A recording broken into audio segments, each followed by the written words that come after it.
الرحمن الرحيم اللهم صل على محمد وعلى آل محمد كما صليت على إبراهيم وعلى آل إبراهيم إنك حميد مجيد اللهم بارك على محمد وعلى آل محمد كما باركت على إبراهيم وعلى آل إبراهيم إنك حميد مجيد أعوذ بالله من الشيطان الرجيم بسم الله الرحمن الرحيم وعلى الذين يطيقونه فدية طعام مسكين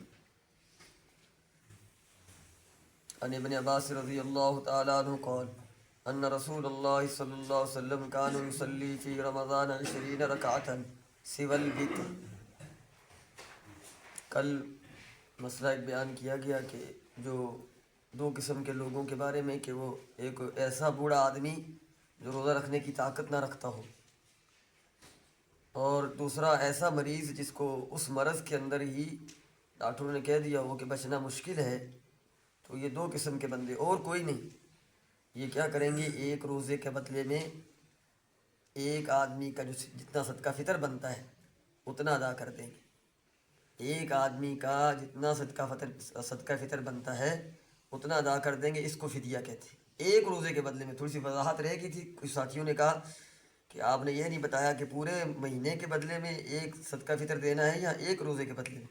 تو جتنے روزے چھوٹیں گے اتنے روزہ ہر روزے کے بدلے میں علیحدہ ایک آدمی کا صدقہ فطر بتا ہی دیا گیا پہلے. تو آج کی جو میں نے ابھی قرآن پاک کی آیت پڑھی وہ تو ہو گیا یہ فدیہ کے بارے میں. اور آج کی جو میں نے حدیث پڑھی، حدیث کے اندر آتا ہے کہ اللہ کے نبی نے فرمایا ہے کہ حضرت ابن عباس رضی اللہ عنہ فرماتے ہیں کہ جو تراویح ہے نا، اللہ کے نبی 20 رکعت پڑھتے تھے. اللہ کے نبی 20 رکعت تراویح پڑھتے تھے. اور عجیب صحابہ کا اجماع اس پر کہ 20 رکعتوں سے کم تراویح نہیں پڑھتے تھے صحابہ. انہوں نے اجماع کر لیا کہ 20 رکعتیں سنت. اور ائمہ اربعہ ہیں جو امام حنیفہ، امام شافعی، امام مالک، امام شافعی، امام مالک، امام حنیفہ، امام احمد بن حنبل، ان میں سے کوئی بھی قائل نہیں ہے 20 رکعت سے کم کا. ان سے کوئی وہ چاروں ہی کہتے ہیں کہ 20 رکعت پڑھی جائے. میں کوئی یہ اختلافی بات یا آپ سے کسی سے کوئی ساتھی ایسا ہوتا ہے، میں کوئی مناظرے کے لیے بات نہیں کر رہا. میں تو تراویح کو ایک نا آگے مسئلے بیان کرنے، اس لیے وہ کتاب میں ایسے لکھا ہوا ہے کہ وہ اس نے پہلے یہ ابتدا کر دی. تو ہر ایک اپنا مطلب جو جس مسلک پر ہے وہ صحیح، اس کے پاس دلائل ہیں. میں کوئی دلائل کے لیے نہیں یہاں بیٹھا ہوں، کوئی ساتھی ایسا نہ سمجھ لے. میں تو جیسے کتاب کے اوپر لکھا ہوا تھا انہوں نے حدیث بھی لکھی ہے اور ویسے مطالعہ کر کے آیا ہوں کہ یہ تراویح کے بارے میں اصل میں تو تراویح سنت مؤکدہ ہے اور 20 رکعت پڑھنا سنت ہے. اور تراویح کے بارے میں مسائل ہیں کچھ جن کے بارے میں ساتھیوں کو آگاہ ہونا بڑا ضروری ہے. مثال کے طور پہ تراویحیں ہو رہی ہوتی ہیں تو وہ آتا ہے 2 تراویح یا 4 تراویحوں کے بعد آتا ہے. اب اس نے فرض نہیں پڑھے تو اس کو کیا کرنا چاہیے؟ تو وہ تراویحوں میں بعض ساتھی شریک ہو جاتے ہیں بھی فرض بعد میں پڑھ لیں گے. اس طرح نہیں کرنا چاہیے، بلکہ وہ آئے تو اگر 2 یا 4 تراویحیں ہو گئی ہیں تو تراویح میں نہ شرکت کرے. پہلے اپنے فرض پڑھے، 2 سنتیں پڑھے، وطر نہ پڑھے. وطر تو ویسے ہی آخر میں پڑھتے. پھر 2 تراویح 4 تراویح جاتی ہیں تو جانے دے. لیکن یہ اور دوسری بات کہ جماعت کے ساتھ پڑھنا سنت ہے. اگر گھر میں پڑھ لے تو تراویح ہو جائیں گی اس کی، لیکن جماعت کا ثواب، مسجد کا ثواب اس کو نہیں ملے گا. مستورات کے لیے بھی، ہماری ماؤں بہنوں کے لیے بھی ایسی سنت مؤکدہ ہے جیسے ہمارے لیے سنت مؤکدہ ہے. تو اگر محرم ہے گھر کے اندر کوئی تراویح پڑھانے والا تو جماعت گھر کے اندر کرائی جا سکتی ہے. محرم آگے کھڑا ہو، غیر محرم نہ ہو. محرم غیر محرم کا فرق یہ ہے کہ یہ قاعدہ کلیہ ہے کہ آپ قاعدہ ایسے تفصیل بتانے کی ضرورت نہیں ہے کہ وہ جس سے نکاح ہو سکتا ہے عورت کا کسی صورت میں بھی، جس سے عورت کا یا مرد کا کسی عورت سے نکاح ہو سکتا ہے یا عورت کا کسی مرد سے نکاح، جن مردوں سے نکاح ہو سکتا ہے کسی صورت میں بھی نکاح ہو سکتا ہے تو وہ اس کا غیر محرم ہے. وہ پیچھے نہیں کھڑی ہو سکتی عورت مرد کے مرد. اور دوسری بات، عورت جماعت نہیں کرا سکتی کسی بھی، نہ نفل نماز کی، نہ سنت نماز کی، نہ فرض نماز کی. عورت پیچھے کھڑی ہو سکتی ہے اپنے خامند کے، اپنے بھائی کے، اپنے باپ کے، بیٹے کے پیچھے کھڑی ہو سکتی ہے، لیکن امام نہیں بن سکتی کسی نماز کی نماز. اب میں نے جو مسئلہ بیان کیا محرم غیر محرم کا، مثال کے طور پہ میں اپنی مثال دیتا ہوں. میری مامی ہے، میرے مامے کے گھر میں، اور مامی اس کو مامی کہتے ہیں، لیکن وہ میری اور پھپھی نہیں لگتی. میری پھپھی نہیں لگتی، وہ باہر سے شادی کر کے لائے ہیں. اب اس سے میرا پردہ ہے، اس سے میرا نکاح ہو سکتا ہے کسی صورت میں بھی. کس صورت میں؟ اللہ نہ کرے ماما فوت ہو جاتا ہے تو میرا اس سے نکاح ہو سکتا ہے، تو لہٰذا جب میرا اس سے نکاح ہو سکتا ہے تو اب میرے لیے وہ غیر محرم ہے. ابھی فی الحال نہیں ہو سکتا، مامے کے نکاح میں ہے، لیکن کسی صورت میں بھی ہو سکتا ہے تو وہ غیر محرم ہے. تو اس طرح یہ آپ قاعدہ کلیہ ہے کہ جس سے آپ کا نکاح ہو سکتا ہے کسی صورت میں بھی، اس سے آپ کا پردہ ہے. اگرچہ ہم نہیں کرتے، ہماری مائیں بہنیں نہیں کرتی، لیکن اس سے پردہ ہے، اس سے پردہ ہے. اس طرح نمازوں کے اندر بھی اس کا خیال کیا جائے.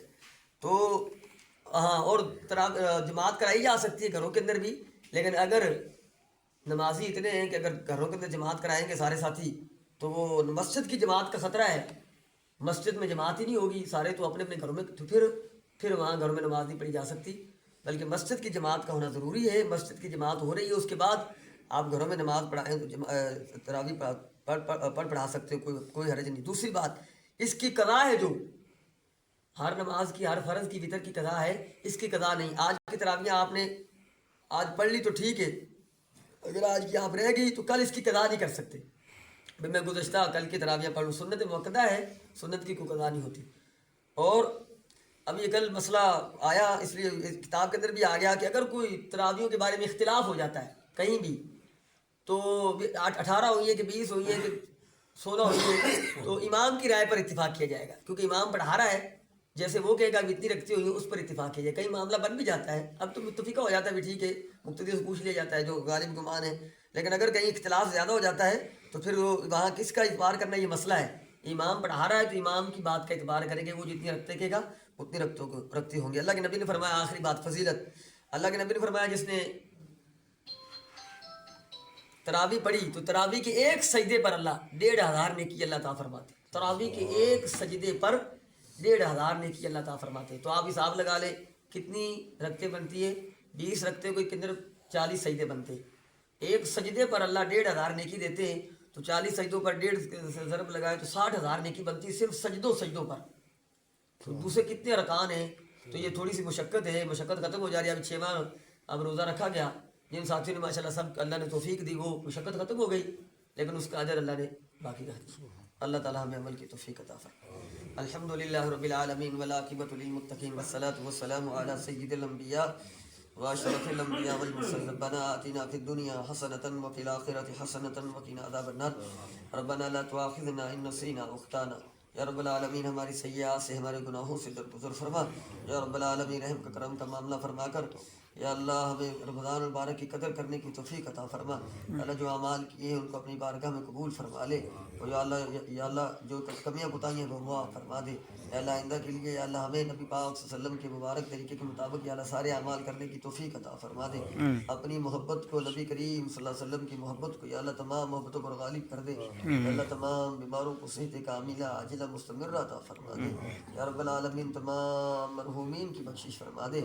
جہاں کے مسلمان پریشان ہیں سب کی پریشانیوں کو ختم فرما. یا اللہ لڑائی جھگڑے آپس میں، خاندان کے، قبیلوں کے، گھروں کے، یا رب العالمین محلوں کے، ملکوں کی، یا اللہ یہ لڑائیاں ختم فرما دے.